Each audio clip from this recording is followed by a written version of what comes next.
नमस्कार, मी Rajratna Jondhale. Top news मराठीमध्ये आपलं स्वागत.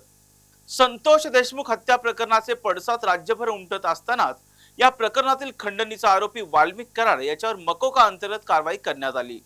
त्यानंतर वाल्मिक कराडचे दिवसेंदिवस नवे कारनामे आता समोर येत आहेत. वाल्मिक कराडवर अनेक गंभीर गुन्हे दाखल असतानाही त्याला केवळ 4 दिवसात वाईन शॉपसाठी परवाना मिळाल्याचा धक्कादायक प्रकार आता उघडकीस आला आहे.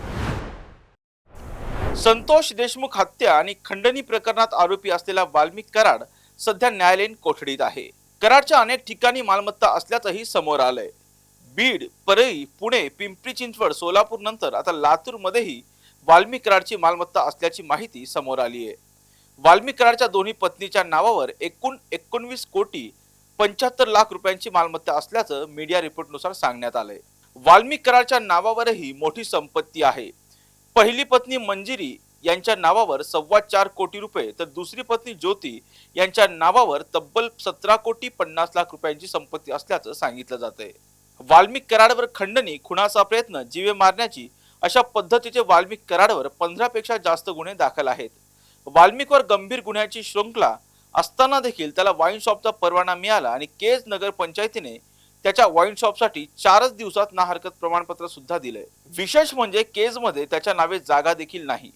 वाल्मिकने ना हरकत प्रमाणपत्रासाठी गेल्या वर्षी 28 नोव्हेंबरला अर्ज केला होता. त्याला लगेच 2 डिसेंबरला ना हरकत प्रमाणपत्रही देण्यात आलं. वाईन शॉप, पेट्रोल पंप, शस्त्र परवान्यासाठी चारित्र्य प्रमाणपत्राची गरज असते. मात्र वाल्मिक कराडवर एवढ्या मोठ्या प्रमाणात गुन्ह्यांची मालिका असतानाही त्याला परवाना कसा मिळाला? जिल्हाधिकाऱ्यांनी रुजू झाल्यानंतर एकही मद्य परवाना देणार नसल्याचं सांगितलं होतं. मात्र त्यांच्या कार्यकाळात 20 दारू दुकानांना परवाने दिले गेले.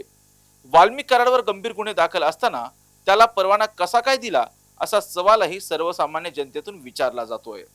वाल्मिक कराडची केजमध्ये जमीन नसतानाही त्याला परवाना कसा मिळाला असे अनेक प्रश्न आता उपस्थित होत आहेत.